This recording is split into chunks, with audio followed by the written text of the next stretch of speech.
Estamos entrando. Olá a todos e todas, mais uma vez aqui no site, no Facebook do Sinasef, e agora hoje em diversas entidades do Serviço Público Federal, estamos aqui construindo uma transmissão ao vivo de todo o FONASEF, do Fórum Nacional dos Servidores Públicos. Aqui conosco, 3 importantes sindicatos, né, para discutir o serviço público, a defesa dos servidores em tempo de pandemia. Estamos conosco aqui o companheiro Paulo Garrido, presidente da Associação dos Servidores da Fundação Oswaldo Cruz, ASFOC, Sindicato Nacional, a companheira presidente, o secretário-geral do Andes, companheiro Eblin, né, e o companheiro Kleber, representando o Sindifísico Nacional.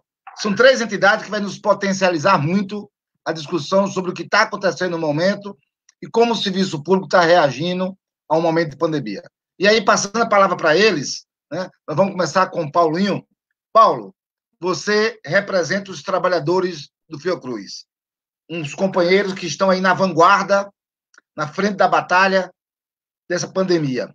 Como é que vocês estão trabalhando? Em que condições vocês estão trabalhando? E qual é, hoje, a principal questão que a ASFOC, que a associação de vocês, que o Sindicato Nacional está fazendo neste momento? Boa noite a todas e todas. Nós estamos, trabalhando da Fiocruz, a instituição que completa em 2020 120 anos de história. Nós estamos totalmente mobilizados, imbuídos da nossa missão, engajados de forma incessante na luta, no enfrentamento da pandemia, no combate ao Covid-2019 e a gravidade que isso traz para a nossa população, para a população brasileira. Nesse sentido, nós estamos aí desenvolvendo na linha de frente das ações, na produção, controle, monitoramento, avaliação, divulgação de informações, das informações confiáveis. A Fiocruz tem uma diversidade muito grande, então nós tem os destaques em cada das áreas de nossa atuação: pesquisa, desenvolvimento, ensino, assistência, produção, e posso destacar aqui, né, as nossas ações, os laboratórios de referências, a avaliação dos testes de diagnósticos, as questões também que são fundamentais nesse momento. A Fiocruz está construindo um hospital, um centro hospitalar para o enfrentamento da Covid-19 e também terá como missão a coordenação nacional dos estudos e de pesquisas da Covid-2019. Então, os trabalhadores, nesse momento, nós estamos com um espírito de unidade e união, né? Um momento da nossa afirmação, da afirmação da nossa missão, que vai desde proteger e fortalecer o Sistema Único de Saúde, a missão principal, nobre, nossa compromisso público, que é salvar vidas. Esse é o nosso foco. Então, assim, como primeiro elemento, nós estamos totalmente comprometidos. É um grande desafio, que é o desafio de salvar as vidas. Então, como primeira introdução, é isso, e daqui a pouco a gente continua.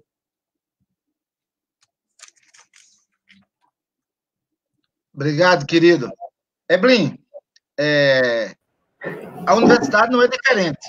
O engajamento, na solidariedade, os trabalhadores envolvidos, mas queria que você comentasse não só a participação dos servidores públicos nesse combate à pandemia, e a universidade em particular, mas também colocasse que, neste momento de pandemia, nós estamos sofrendo ataques do governo federal, tentando desconstruir, desmontar um Estado que está aí mostrando a necessidade para combater a pandemia. Então, Eblin, fique à vontade para fazer uma discussão sobre essa questão que nós levantamos aqui. Então, boa noite a todas e todos. É um prazer estar aqui nessa live do FONASEF. Acho que esse é um espaço desafiador para nós, as entidades do serviço público, desafiador porque a gente tem uma batalha enorme, mesmo nesse período de pandemia e de isolamento social, no âmbito de servidores públicos federais, mais desafiador porque nós temos que, nesse momento, mais do que nunca, também dialogar com servidores dos estados e dos municípios que estão sendo tão atacados quanto nós, né? Então, nós do Andes entendemos que esse momento de pandemia ele não pode servir para nos desmobilizar. Então, é necessário que a gente mantenha a mobilização possível diante do isolamento social, né? Por quê? Porque, apesar de nós, entidades de classe, estarmos muito preocupados, como disse o Paulinho, em salvar vidas, em preservar as vidas, e nesse sentido, para nós, todas as vidas importam, né? Em especial a vida dos segmentos mais pauperizados da classe trabalhadora, que é quem parece que o governo, em especial o governo federal, não tem nenhum melindre de relegar a sua própria sorte, né? Mas nesse momento que nós estamos tendo que nos isolar, o Congresso Nacional e o Executivo continuam com tentativas de retirada de direitos, né? Então, eles querem aproveitar esse momento que nós não podemos ir para a rua, em que nós não podemos fazer manifestações, para poder reduzir o salário dos servidores públicos, né, em nome da pandemia, para retirar direitos, ou então fazer assédio moral com as nossas categorias, como o governo federal está tentando fazer através da Instrução Normativa número 28, que, inclusive, antes, Fazubra e Sinasef hoje tiveram uma ação importante, protocolando no Ministério da Educação, no Ministério da Economia, uma ação contrária, uma instrução normativa que está assediando os nossos professores e técnicos administrativos para poderem trabalhar de forma remota, independente da condição para esse trabalho, né?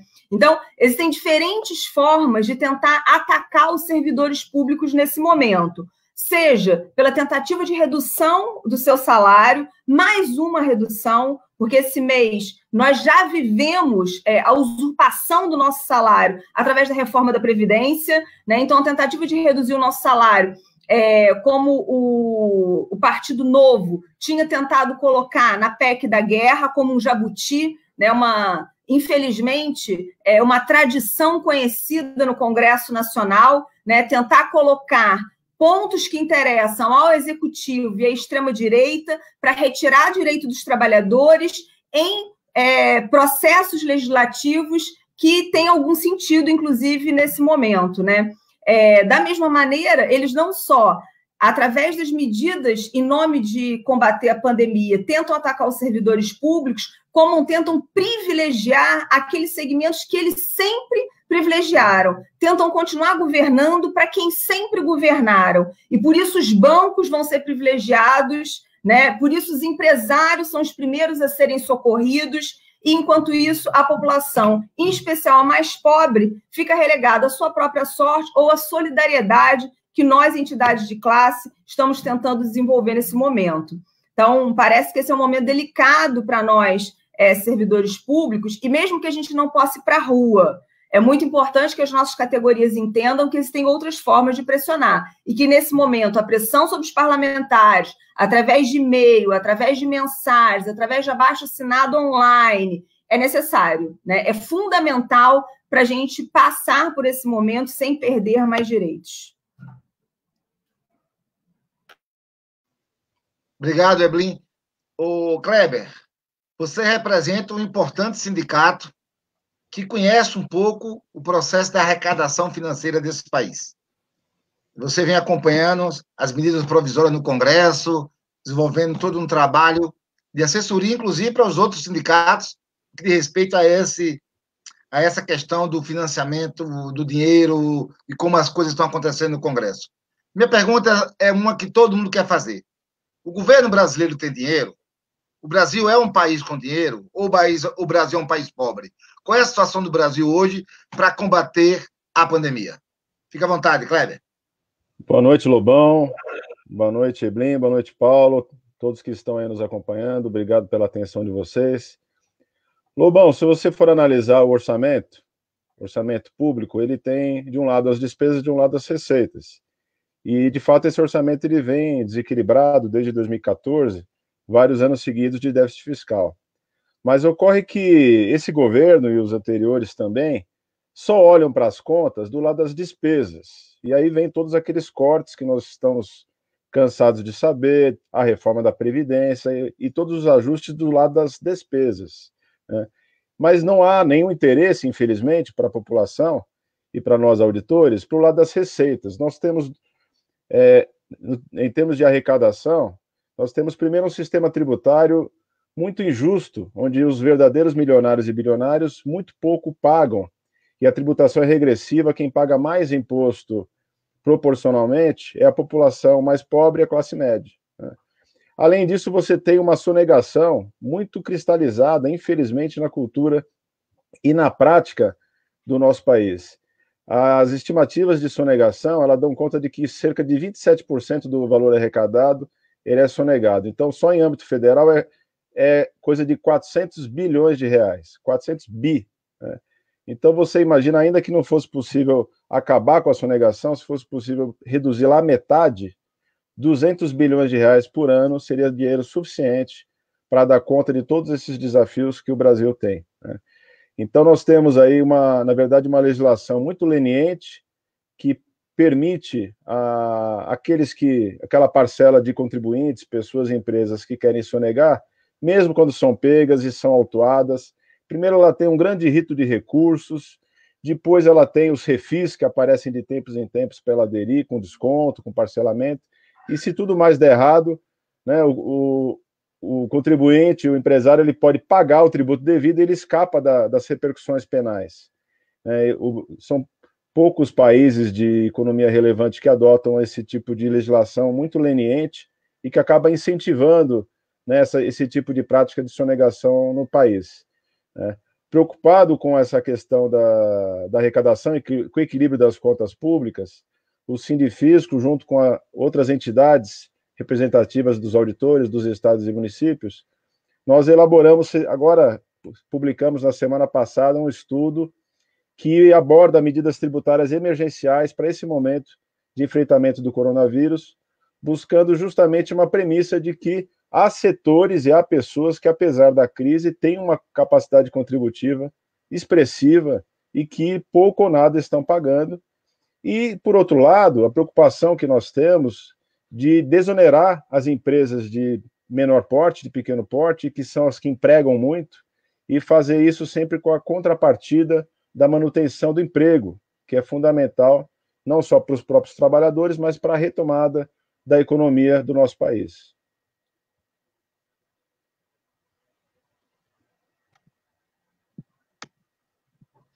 Obrigado, Kleber. Paulo, você colocou muito bem aí, né, o papel dos servidores públicos da Fiocruz. O que seria da gente se não fosse a Fiocruz, vamos dizer assim, né? Mas esse governo, no último ano do governo Bolsonaro, durante os 2 anos de Temer, isso, como um trabalhador da Fiocruz, o investimento do governo na área da pesquisa, investimento na Fundação Oswaldo Cruz, tem atendido às necessidades? Vocês têm conseguido trabalhar efetivamente a contento e estaria preparado para fazer um combate à pandemia? Ou se esse tratamento fosse diferente, a coisa seria diferente? Como é que está a situação efetiva hoje na Fundação Oswaldo Cruz? A emenda constitucional 95 e a crise fiscal, a política econômica do governo Bolsonaro, afeta todo o serviço público, toda a prestação de serviço público de qualidade, e afeta também a Fundação Oswaldo Cruz. Nesse sentido, eu quero destacar algumas ações que não exigem tanto, né? O companheiro aí do Sindifisco fala da questão... nós temos reservas técnicas no país. Nós, hoje, tivemos uma reunião, a Fiocruz está em regime permanente de trabalho, discussão, do Conselho Deliberativo da Fundação Oswaldo Cruz. Temos em curso pesquisa e investigação de antirretrovirais, temos o reconhecimento do Ministério da Saúde, da Organização Mundial de Saúde, sobre a importância do Instituto Nacional de Controle e Qualidade de Saúde, uma unidade de referência que está realizando as avaliações dos testes rápidos. Temos o Instituto Nacional de Infectologia, que vai coordenar o Instituto Nacional sobre o Covid de 2019 e também o Centro Hospitalar. Temos Biomanguinhos, produção de vacinas, de kits diagnósticos. Temos o Instituto Oswaldo Cruz, de pesquisa também, referência. Então, o que a gente vem e precisamos enfrentar e conquistar, né?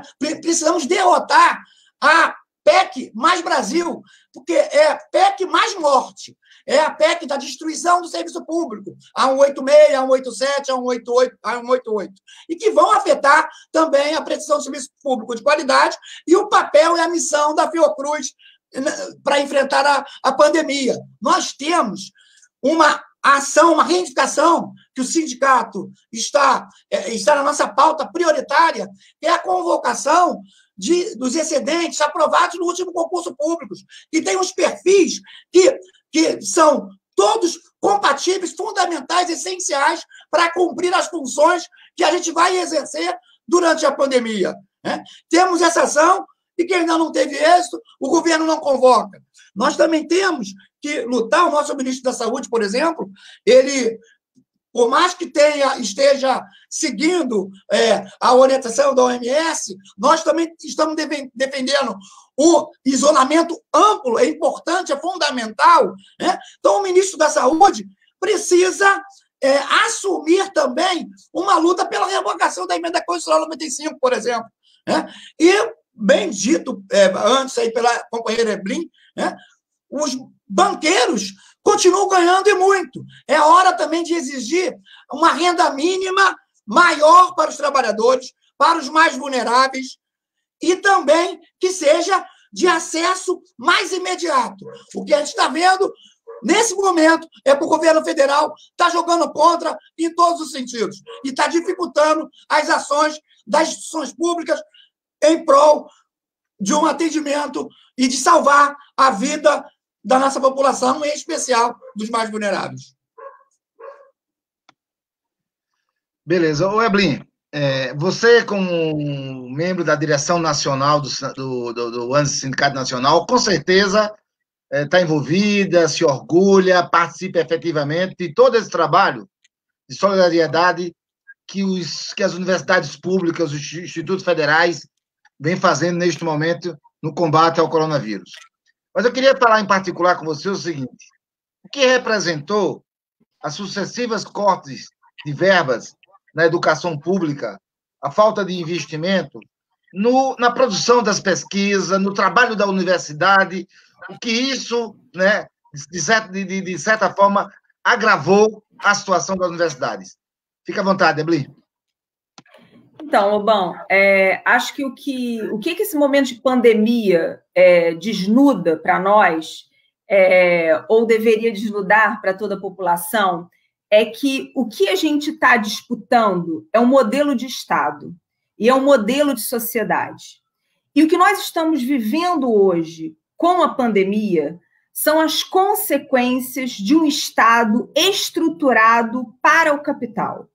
Portanto, um Estado voltado aos interesses dos grandes empresários, dos banqueiros, da iniciativa privada. Um Estado que quer ver o capital lucrar cada vez mais. E essa perspectiva de Estado, ela é antagônica a uma perspectiva de Estado que invista em serviços públicos e sociais. E, portanto, que invista nas políticas públicas das quais as universidades, os institutos federais e os Cefetes fazem parte, né? Nós somos expressão de um que prioriza bancos e lucros. O que nós estamos vivendo agora é apenas a verbalização por parte do presidente de plantão, que hoje está aí, em nome de uma parte dos empresários, né? Porque ele também não agrada a todo mundo, venhamos e convenhamos, né? ele só tem mais coragem do que outros de explicitar que política é essa, que é a política do capital. O que nós estamos vivendo hoje nas universidades e nos institutos federais? Justamente a consequência de sucessivos cortes de verbas. Então, qual é o impacto que nós estamos tendo hoje? Nós estamos tendo o impacto de uma política educacional que vem sendo desestruturada, que vem tendo desinvestimento, e que, por isso, ela não pode responder à altura daquilo que o momento de pandemia exige. Por quê? Porque nós estamos tendo que fazer pesquisas, inclusive as pesquisas relacionadas ao próprio coronavírus, com uma condição material absolutamente aquém uma pandemia exige. Só que numa situação dita de normalidade, com muitas aspas, né, é possível você avançar ainda na precariedade. Quando você vive uma situação como a que nós estamos vivendo, isso inviabiliza ou dificulta muito o avanço com a rapidez que nós precisamos de pesquisa e de atendimento, não só solidário, atendimento dos mais diversos tipos, para que a universidade pública cumpra o seu papel. Então, para nós, esse é o momento de falar o seguinte: se esse governo tivesse estruturar esse e os anteriores também, né? Óbvio que com gradações diferentes, que esse governo não é igual a todos os governos anteriores, ele é um governo de extrema-direita, ultraliberal, fundamentalista, obscurantista, com tudo que há de pior no capitalismo, né?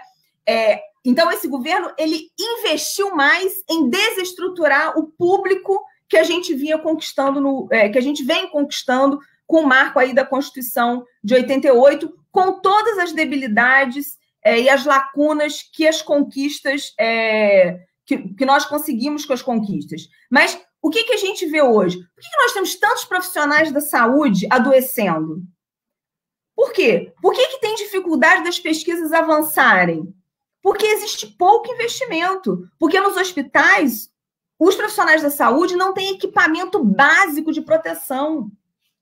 Então, nós estamos vivendo no Brasil a contaminação de profissionais da saúde com muito menos tempo, no mesmo nível de países que já estão há muito mais tempos com coronavírus. Por quê? Porque nós não temos equipamento para todo mundo. Então, até para convocar os profissionais da saúde para ir para a linha de frente, a gente tem dificuldade com o básico, que é dar proteção a quem vai precisar estar na linha de frente, né? Então, todo esse processo, ele se evidencia nesse momento de pandemia, né? Com laboratórios que não têm os equipamentos necessários, com laboratórios que não têm os produtos, os reagentes e tudo mais necessário, como a gente está vendo, inclusive, na grande mídia passando, pesquisadores trabalhando voluntariamente, porque até uma bolsa, o governo cortou, né? Então, um país que quer ser uma nação, um país que quer ser autônomo e independente, ele tem que investir em educação, pesquisa e ciência. E o que esse governo, mais uma vez, demonstra é que ele quer ser apenas um capacho do capitalismo norte-americano. Muito bom. Ô Kleber, te colocando nessa discussão é importante. Você tem feito um trabalho acompanhando as iniciativas que o governo vem fazendo com medidas provisórias, com projetos de leis no Congresso. Você tem feito um estudo detalhado sobre essas questões. O que é que você tem destacado? O que é que está te chamando a atenção? O que é que nós, trabalhadores do serviço público, temos que estar vigilantes? Quais são as nossas tarefas nesse momento tão importante das nossas vidas? Olha, Lobão, isso que a Evelyn colocou, da força do mercado, do poder econômico, das grandes corporações, isso tem uma expressão muito grande no campo tributário, no campo do orçamento público. Não é à toa que existe todo esse processo de estrangulamento orçamentário dos órgãos públicos. A Receita Federal, esse ano, ela teve um corte de 36% em 2020, e vocês vejam que contradição. O país em crise fiscal e você vai economizar dinheiro justamente com a máquina arrecadatória. Nenhum país no mundo faz esse tipo de coisa, mas o Brasil está fazendo. Então, esse corte de orçamento faz parte dessa estratégia de reduzir o Estado justamente onde ele precisa ser forte, que é justamente na prestação de serviços públicos essenciais à população, na sua área arrecadatória, regulatória. Estamos aqui falando de Fiocruz, acompanhado aqui do Paulo, e de educação, com a Eblin, né? Então, o que nós temos buscado, Lobão, é fazer, através dos estudos e aproveitando a nossa expertise nessa área, junto com as outras entidades de classe dos auditores, é apresentar estudos que demonstrem, né, a capacidade contributiva de setores, mesmo diante da crise. E aí vou destacar só alguns pontos dos nossos estudos, que demos o nome aí de 10 medidas tributárias emergenciais para o enfrentamento do Covid-19. Um setor que sempre lucra, mesmo na crise, pega de 2008, de lá para cá e cada vez mais, é o setor financeiro. E provavelmente vai lucrar com essa crise toda. Teve aí um relaxamento dos compulsórios pelo Banco Central. Está na PEC 10 lá infiltrado 2 parágrafos que nos levam a crer que haverá aí um socorro do Banco Central a títulos podres do setor financeiro. Então, uma das propostas que a gente coloca é de dobrar a contribuição social sobre lucro líquido, passar ela, dobrar o percentual, e também da COFINS, e com isso ter uma arrecadação aí de 38 bilhões em cima do setor financeiro no espaço de um ano, né? Outro setor que se beneficia com esse momento de crise é o setor das exportações, o agronegócio, as extrativistas não renováveis, as mineradoras. Nós estávamos aí no final de 2019 com um câmbio a R$ 4,00, e hoje ele está aí com 5,20, e isso gera para esse grupo de empresas uma variação cambial extraordinária, muito importante, porque os valores são todos em dólar, e de repente esse grupo passou a ter as receitas e uma lucratividade muito maior. Então nós propusemos um imposto, uma tributação de 10% sobre essas atividades de exportação, né? E também sobre as grandes fortunas. Acho que chegou a hora e é o momento de avançar na questão do imposto sobre grandes fortunas.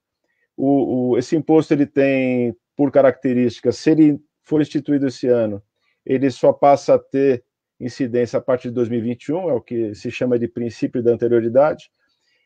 Então, nós estamos propondo um IGF, Imposto sobre Grandes Fortunas, permanente, e para 2020, um empréstimo compulsório sobre essa mesma base.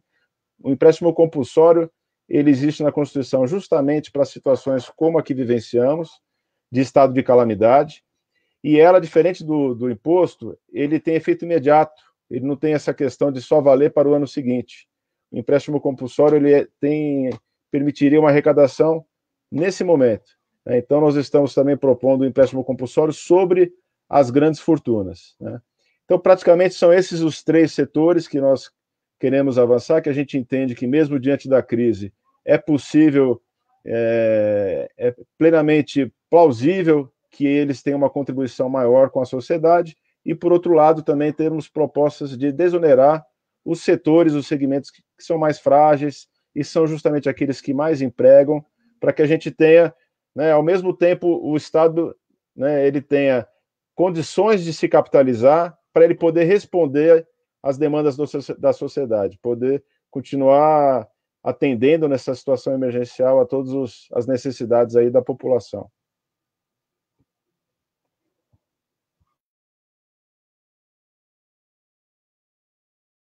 A Eblin colocou para a gente aqui uma discussão muito interessante, que é as tentativas sucessivas do governo, agora do Partido Novo, em subtrair dinheiro dos servidores públicos, em reduzir salário dos servidores, como um instrumento, né, de juntar dinheiro para combater a pandemia.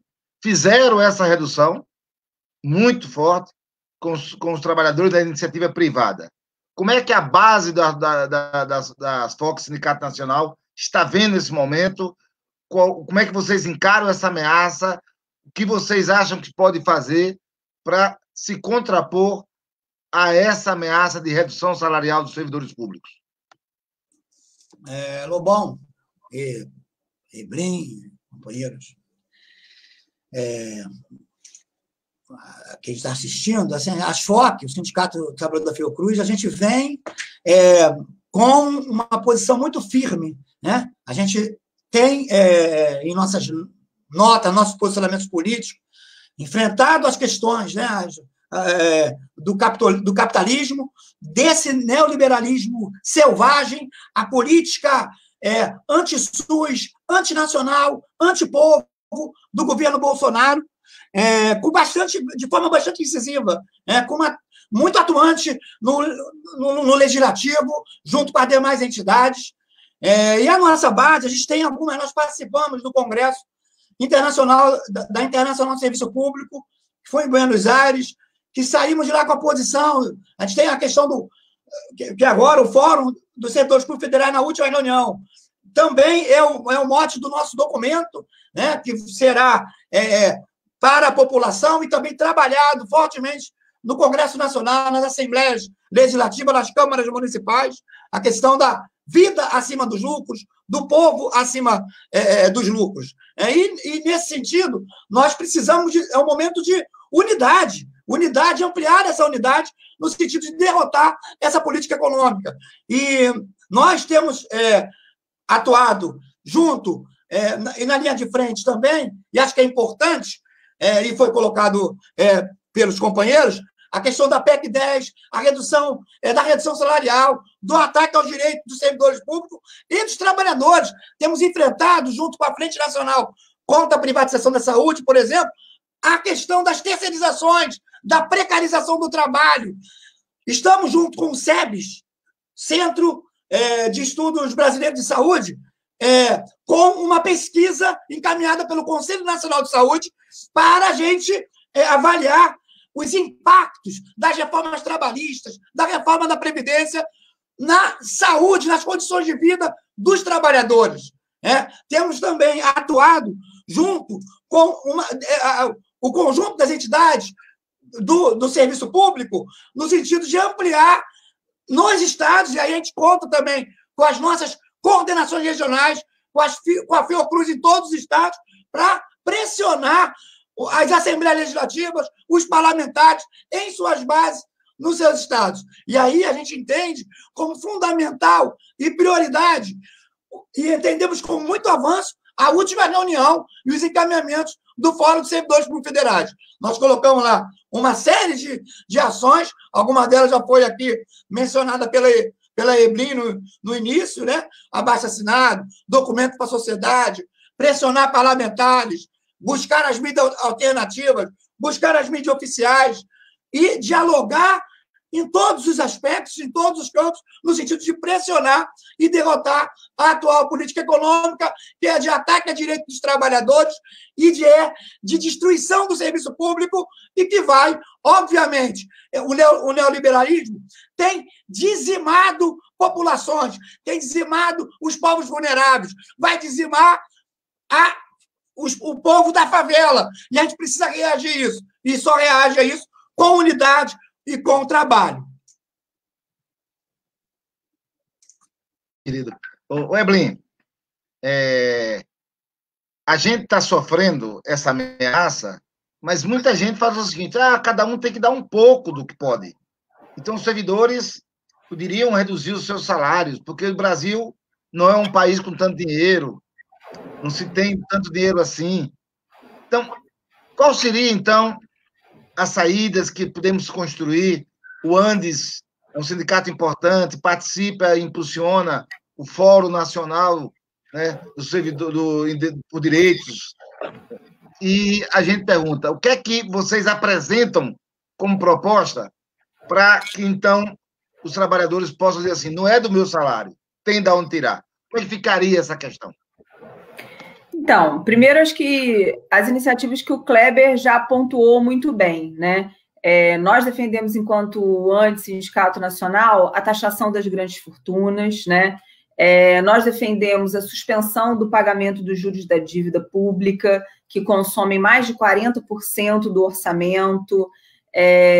Nós defendemos que os banqueiros sejam taxados, né? A vida toda lucrando tanto em cima do trabalhador. Essa é a hora dos banqueiros, né, que lucram tanto, dar a sua parte, fazerem a sua contribuição, né? nós defendemos que todas as sonegações têm que ser cobradas, né? Nós temos os maiores sonegadores de impostos, são da iniciativa privada e são os grandes empresários, né? Então, a gente defende um conjunto de medidas que mostram de onde pode sair o dinheiro. E mostram, como o Kleber já disse, que tem dinheiro, né? O problema é que, historicamente, o Estado vem fazendo uma opção de colocar a conta, né, das crises do capital nas costas dos trabalhadores. E aí a opção é reduzir o salário. Não existe nada mais imoral, né? Mas tudo bem que a extrema-direita não entende de moralidade, né? Porque para eles vale tudo, mas não existe nada mais imoral do que propor a redução de salários, tanto da iniciativa privada quanto dos servidores públicos, porque a nossa defesa não é só pela não redução do salário dos servidores públicos, é pela não redução do salário também da iniciativa privada, né? Porque os trabalhadores que as medidas que o governo estão tomando vai atingir, esses trabalhadores são os mais pobres, que já ganham pouco, o que mal conseguem sobreviver com o salário, né? E aí o governo quer sobretaxar esses trabalhadores, permitir que se reduza o salário desses trabalhadores. Então, quer dizer, os trabalhadores passam a vida toda garantindo lucro para o patrão e na hora que eles precisam manter o seu salário, os patrões podem cortar o salário. O recado que esse governo quer dar é o seguinte: a sua vida não importa. Mesmo que ele saiba que quando isso tudo passar, quem vai voltar a gerar riqueza é o trabalhador. Porque só o trabalhador gera riqueza, né? Mas neste momento, a vida do trabalhador não importa, né? Então, e o que nós entendemos é que um Estado ele tem que ser estruturado por serviços públicos de qualidade. Quem estrutura o Estado, quem está na linha de frente, quem garante direitos, são os servidores públicos. Quem faz a mediação dos direitos são os servidores públicos. O que o Estado está tendo que fazer agora para garantir a mediação das ações emergenciais que ele está tomando? Vários municípios estão abrindo contratação imediata. Por quê? Porque não tem servidores. Porque não tem servidores para ir para assistência social, para ir para a saúde. Porque as políticas públicas já estavam precarizadas e sucateadas. Então, para atender a população mais pobre, aí você, mas como que vive fora da pandemia? Vive fora da pandemia sem atender a população mais pobre, simples assim, né? As universidades públicas atendem a toda a população? Não, porque o governo opta e dá dinheiro para as faculdades privadas, ao invés de investir mais dinheiro na universidade pública, que é gratuita e de qualidade, e que deveria ser para todos, né? Então, o que esse momento de pandemia mostra, como eu dizia anteriormente, são as evidências desse Estado e as opções políticas que esse modelo, que essa política vem tomando. Eu acho que é muito importante, para finalizar, que nesse momento a gente evidencie que o que o Bolsonaro está fazendo com os servidores públicos, ou o que ele está tentando fazer com os servidores públicos e também com a iniciativa privada, não é porque ele é um cara que não tem preparo, não é porque ele é um cara que é tosco, ele também é tosco, e ele também não tem preparo, é verdade, né? Para ser presidente de um país como o Brasil. Mas não é isso que justifica as ações dele. O que justifica as ações do governo Bolsonaro, e aí é bom dizer, não é só do governo, não é só do Bolsonaro, é do Bolsonaro, de todo o seu governo, e de uma grande maioria que hoje está no Congresso Nacional também, é uma política que privilegia, que sempre privilegiou e que pretende continuar privilegiando os ricos, né? Então, falar em diminuir o salário daqueles que estruturam o direito nos estados, quem vai atender na assistência social? Quem vai atender nos CRAs?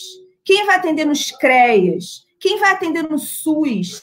Quem vai estar na segurança pública? Quem vai estar no saneamento básico? Quem vai estar na pesquisa, no ensino, nas escolas públicas? Quem? Se não forem os servidores públicos, né? Então, é muito importante que a gente entenda que, nesse momento, defender e se posicionar contrário à redução do salário de todo trabalhador, tanto da iniciativa privada quanto do serviço público, significa defender um projeto de país.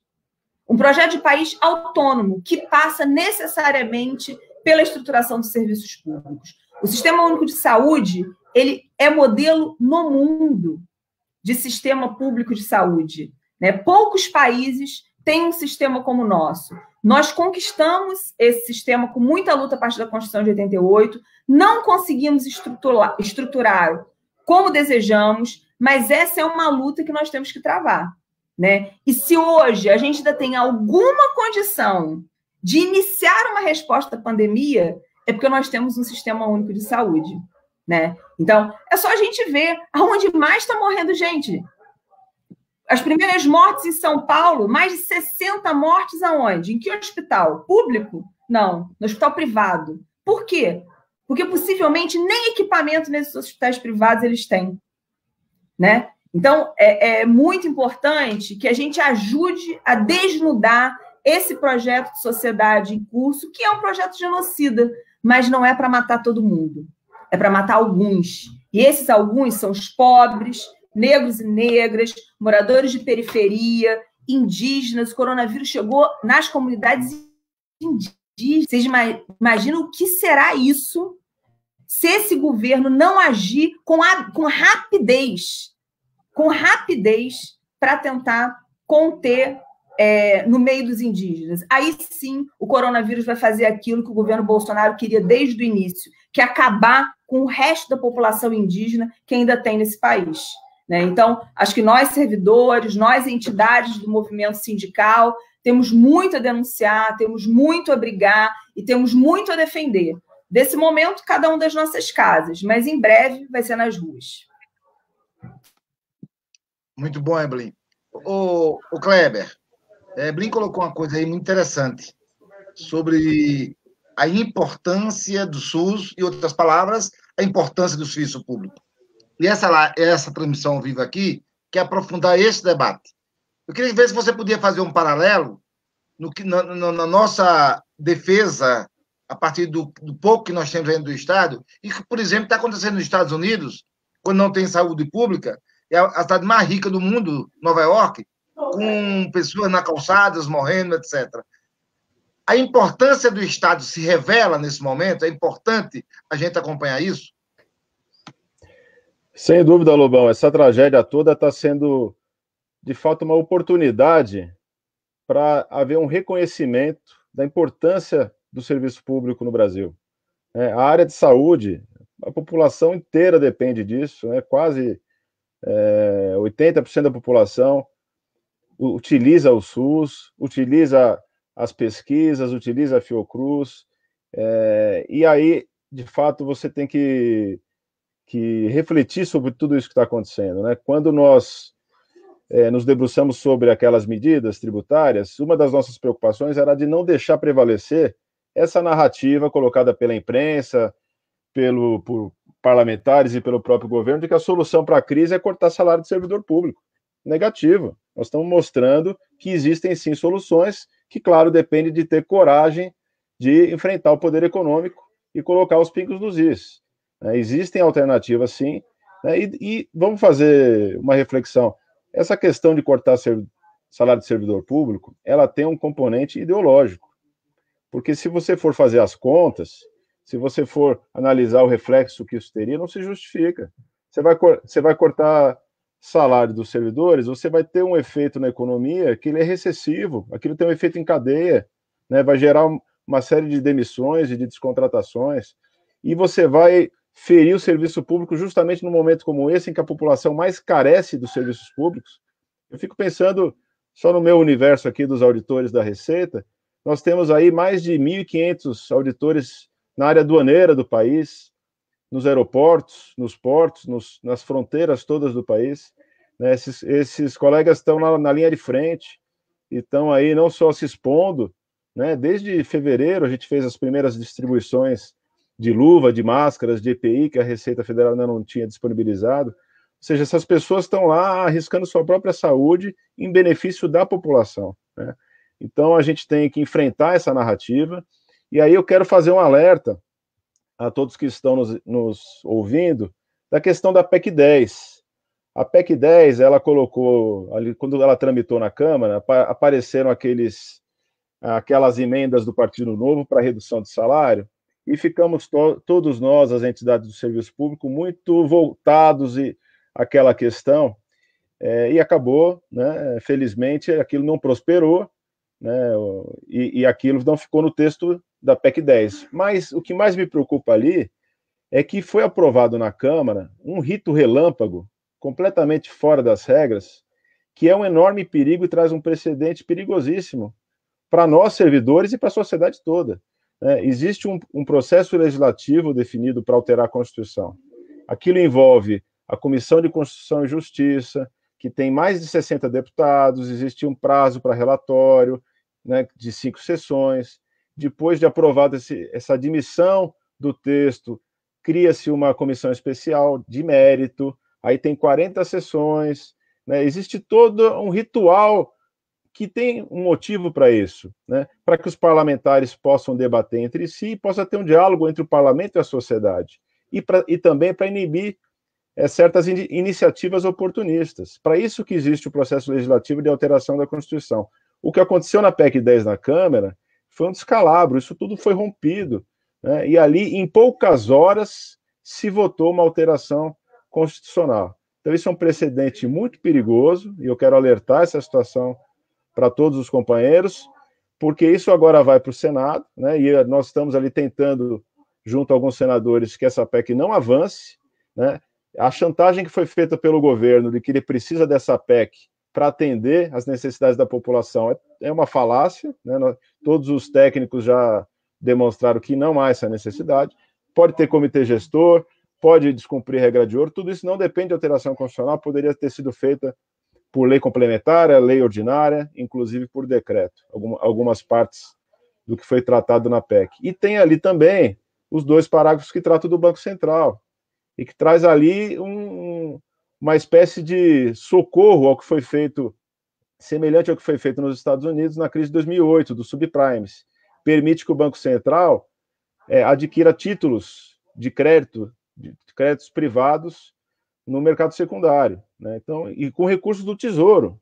Então, veja o perigo disso, sem nenhuma discussão, aprovou-se isso na Câmara, que pode, inclusive, onerar os cofres públicos no momento de calamidade como que a gente tem vivido. Então, o momento é de realmente enorme preocupação, né? Essa questão da PEC 10, ela está pautada para ser discutida no Senado na segunda-feira, né? Então, aqui eu faço um alerta e um clamor para as entidades todas estarem unidas para que quem nós pudermos ali no Congresso, no Senado, que a gente possa alertar para esses riscos, que é uma ameaça não só aos servidores, porque uma vez descumprido esse rito, logo aqui para frente, eles vão colocar a redução do salário do servidor de novo. E outras ameaças à sociedade, né? Então é importantíssimo que a gente não deixe o processo legislativo ser desrespeitado. Obrigado, Cleio. Paulinho, dando sequência aí a essa questão da PEC 10, a chamada PEC da guerra, a Auditoria Cidadã da Dívida, tem à frente a companheira Maria Lúcia Fatorelli, ela fez um estudo sobre essa PEC e tem um momento que ela fala o seguinte, que há um submarino nessa PEC em que o governo permite que os bancos privados, que o governo brasileiro compre dos bancos privados os títulos podres. Aquele que os bancos mais não mais estariam ganhando dinheiro com isso.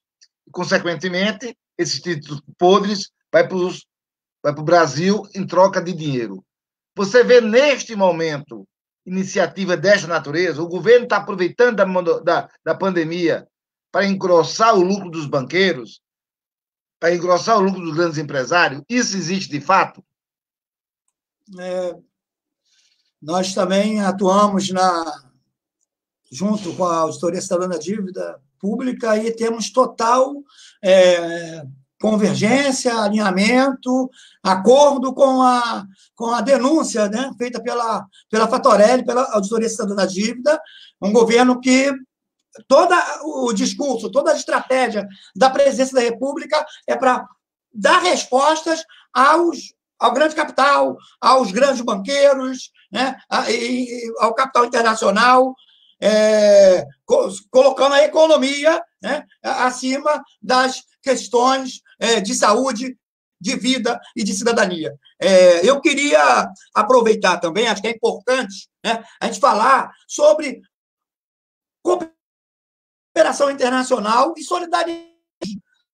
Na África, a situação vai ser dramática. Dizimar. É muito difícil. E aqui no Brasil também. Quem tem visto a questão dos EPIs, a falta das máscaras, toda essa questão de insumos, estamos totalmente atrasados. E o que a gente precisa colocar, primeiro, assim, sustar o pagamento dos juros extorsivos da dívida pública e colocar aonde dinheiro, o que a gente precisa? A gente vai fazer rodar a economia. É fundamental fortalecer o complexo econômico industrial em saúde, porque a gente está vendo o desabastecimento, o que dá, a falta de investimento, a ciência e tecnologia e a pesquisa, soberania nacional para atender às necessidades da população. Isso é fundamental e as fortes têm posicionamento incisivo, firme. Defendemos o complexo econômico digital de saúde, defendemos a ciência e tecnologia para atender às necessidades da população. Queria também citar de que maneira nós estamos trabalhando para, junto com atender, dialogar, uma pedagogia de mão dupla com os mais vulneráveis. Nós estamos numa campanha junto com o Levante Popular da Juventude, que tem se reunido lá nas FOC, feito processo de higienização de materiais para doação, recolhido doações em espécie. A Kombi do sindicato, junto com os companheiros, tem percorrido as favelas do Rio de Janeiro, não só o território que a gente está próximo, Manguinhos, Maré, Cerro Corá, as favelas do Rio de Janeiro, Alemão, estamos trabalhando nisso. Hoje também foi lançado o Se Liga Corona, com a cooperação institucional da Fiocruz, com o apoio do sindicato e a participação dos movimentos populares, das associações de moradores, que vai trabalhar também pela pedagogia de mão dupla, esclarecer, orientar, uma troca e também uma campanha pela produção e o uso de máscaras caseiras, né? Assim como a gente tem feito a campanha pela total condição de trabalho dos linhas de frente, que são as questões dos equipamentos de proteção individual. Então, tudo isso está vinculado a uma política econômica que está totalmente inclinada para favorecer o grande capital, os banqueiros.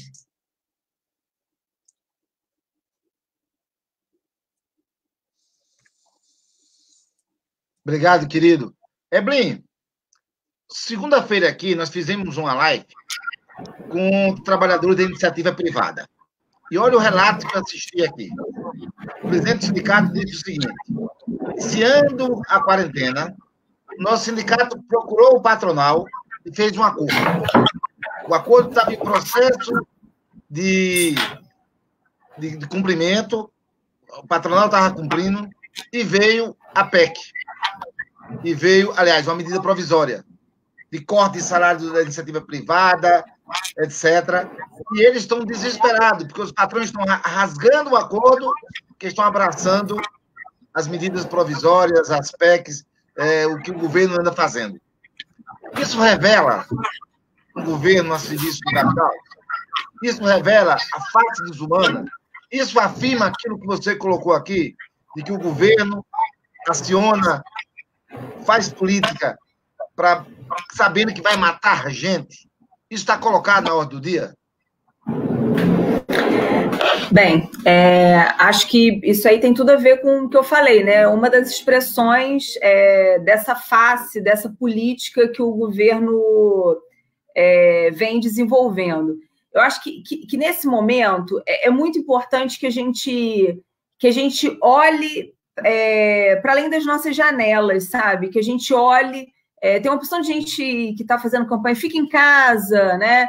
Alguns precisam estar na rua para que você fique em casa. Mas acho que esse é o momento da gente refletir quem está precisando estar na rua, né?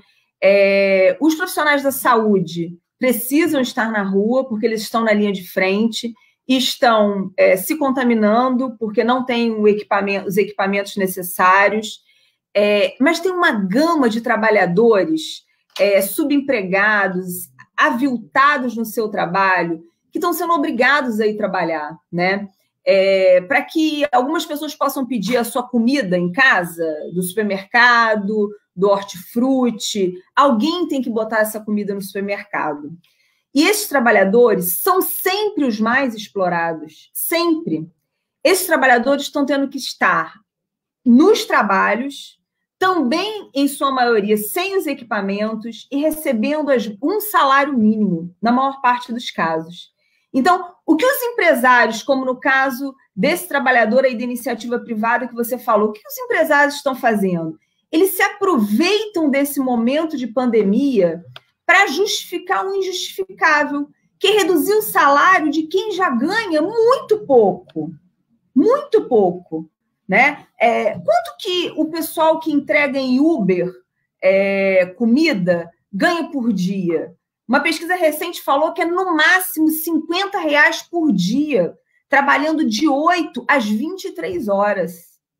Isso nos tempos ditos normais, em que você tinha uma demanda grande, né? Quanto que esses trabalhadores da iniciativa privada, dos supermercados, dos hortifrutis, dos caminhões, os carregadores, os balconistas das farmácias, né? O pessoal da limpeza, né? O pessoal do saneamento básico, quanto que esses trabalhadores ganham? Aí a iniciativa privada tem a coragem de falar que vai reduzir o salário dos trabalhadores, esse salário que mal dá para eles se manterem vivos e continuar sendo explorados. Então é o seguinte, um governo que minimamente fosse humano, eu diria, fosse humano, porque isso não tem nem a ver com uma pauta, só com uma pauta política, isso tem a ver com humanidade. Não poderia ter como uma das suas primeiras iniciativas permitir a redução de salário na iniciativa privada. Salários que já são, na maior parte das vezes, absolutamente rebaixados, né? E trabalhadores que estão absolutamente vulneráveis, porque na briga entre patrão e empregado, em especial nesse momento em que nós temos poucas possibilidades de mobilização, o patrão vai sempre ter o poder da caneta, e o poder da caneta vai ser nessa indecência que o governo Temer aprovou, da livre negociação entre patrão e empregado, né? Ele vai ter o poder de reduzir o salário de quem já tem um salário reduzido pela própria lógica, né? Então, isso que você está falando, assim, as poucas vezes que eu saio na rua para ir no supermercado, eu vivo um incômodo que eu acho que quem é minimamente humano deveria viver esse incômodo, entendeu? Porque tem pessoas que estão se arriscando, não é porque elas se formaram para isso, igual os profissionais de saúde. Elas estão se arriscando porque elas não têm outra alternativa para botar comida em casa. E elas estão tendo que arriscar a vida delas para que nós fiquemos em isolamento social. Então, esses trabalhadores, eles deveriam dobrar o salário nesse período e não reduzir. Os trabalhadores que estão na linha de frente deveriam ter seus salários dobrados nesse momento e não ter redução de salário.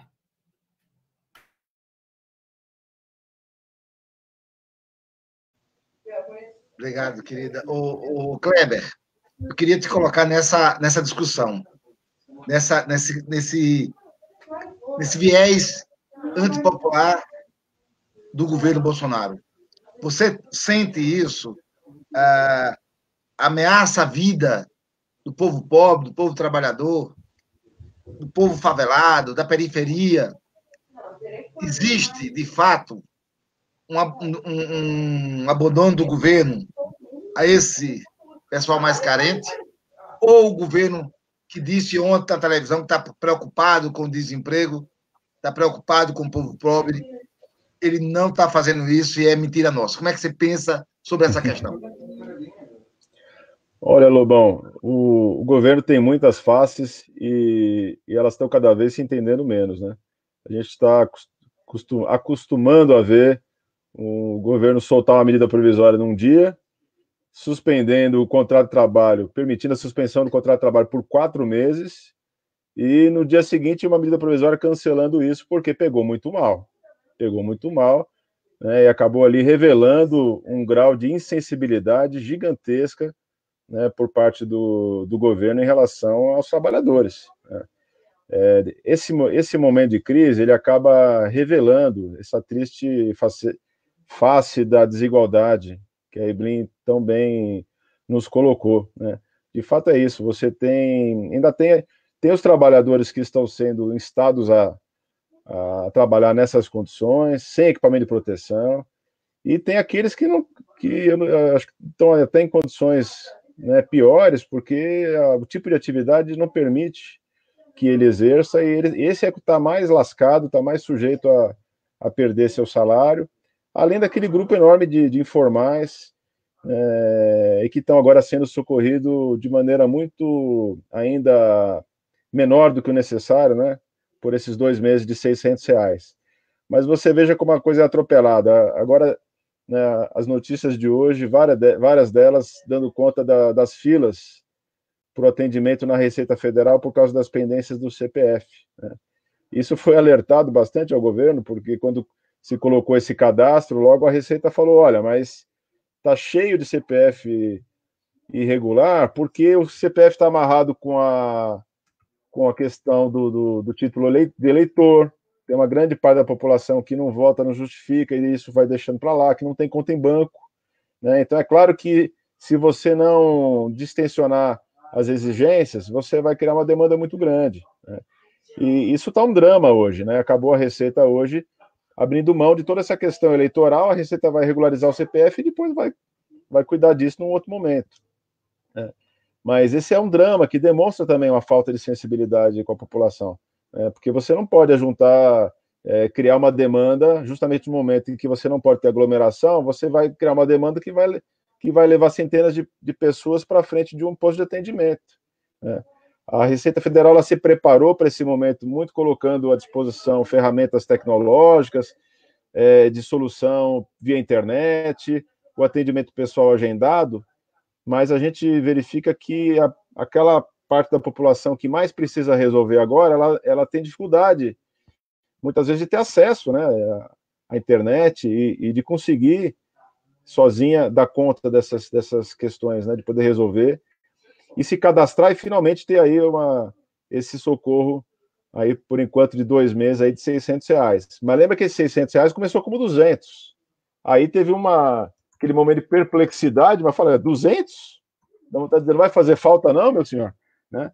R$200 para socorrer o informal, e vamos lembrar que o informal é mais de 50 milhões de pessoas no Brasil, né? A maioria, metade do mercado de trabalho no Brasil não tem carteira assinada. Isso tudo é um conjunto de ações governamentais nocivas que vêm sendo tomadas, a reforma trabalhista, a lei da terceirização, tudo isso precarizou as relações de trabalho, criou esse inferno de pejotizações, que acabam também, voltando à minha área tributária aqui, acaba também erodindo a base tributável da Previdência. Não tendo relação de trabalho formal, você não tem as contribuições previdenciárias patronal e do empregador, né, para que haja aquela arrecadação, para que a gente tenha uma previdência pública saudável. Então, eu acho que esse é o panorama que nós estamos vivendo, com muita dificuldade, diante de um governo muitas vezes insensível em relação à necessidade da população.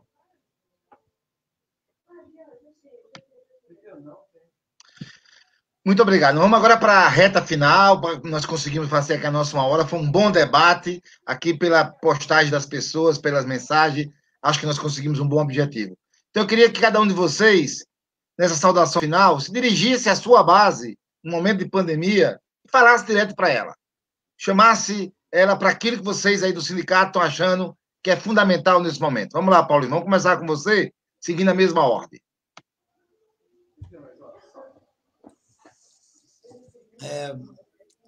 Primeiro, é o sentimento de sentir muito honrado e satisfação plena, né? O desafio é gigante, é enorme. Mas os trabalhadores da Fiocruz estão dando a conta do recado, estão totalmente imbuídos, comprometidos, né? A gente percebe o espírito público e o sentimento de pertencimento e de orgulho de ser Fiocruz, né? E de atender as demandas e necessidades da população. Então, assim,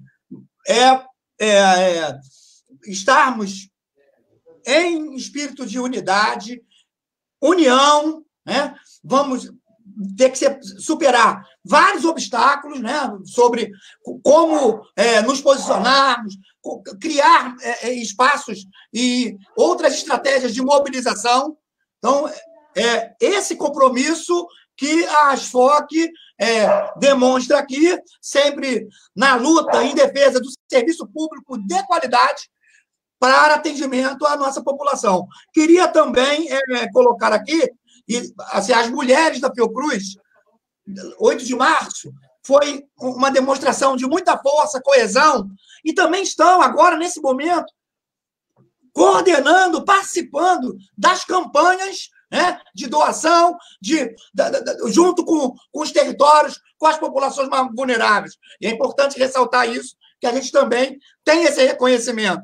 Então, e a ASFOC está aí numa estratégia de ampliar esse diálogo e atuação com os movimentos sociais e populares. Estou falando de MST, Movimento Pequenos Agricultores, movimentos atingidos por barragens, a consulta popular. Nós estamos aí com toda essa com MTST no sentido de fortalecer as nossas ações solidárias, de solidariedade, de enfrentamento ao Covid-19. Então, assim, dessa forma, a ASFOC é atuante na luta sempre.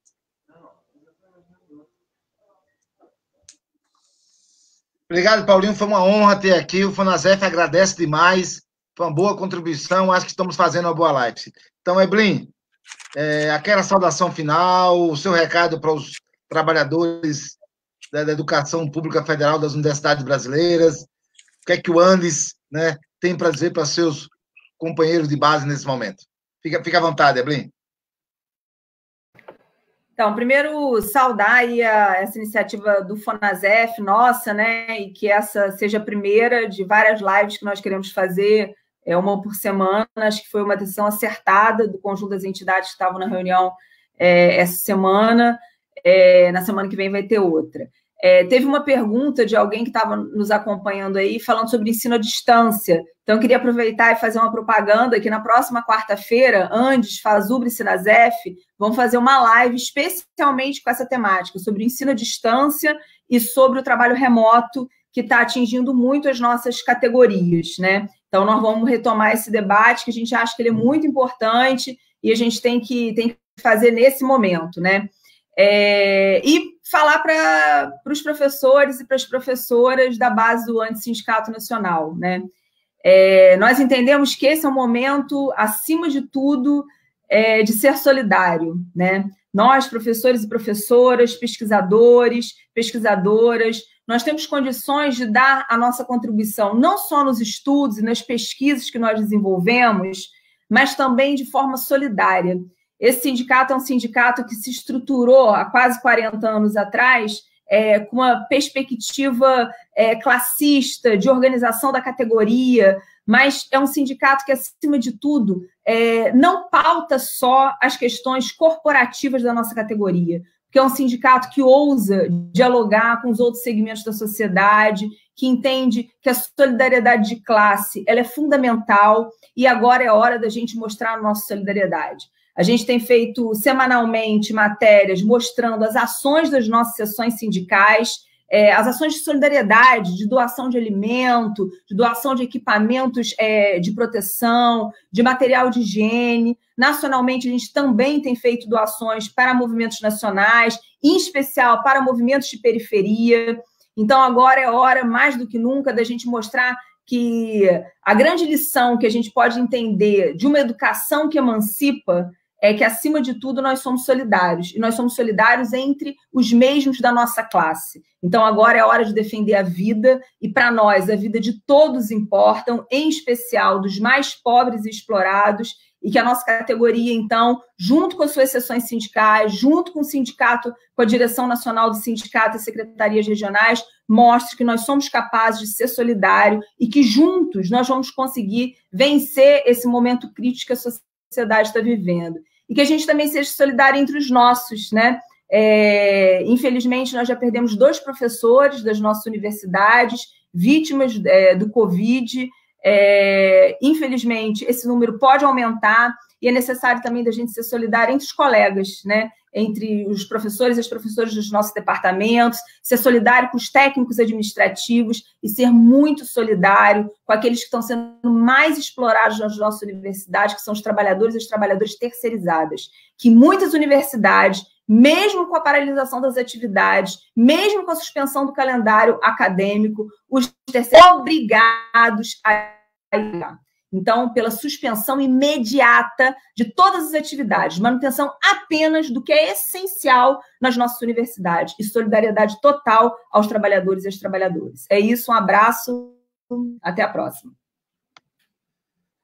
Obrigado, Eblin. E, Kleber, terminando contigo, querido, eu queria aqui registrar algo importante. As pessoas pensam que só está na frente da batalha o pessoal da saúde. Você revelou aí que a sua categoria, a sua base está lá também na frente, né, fazendo o trabalho do dia a dia para que o Brasil possa arrecadar dinheiro, isso é fundamental.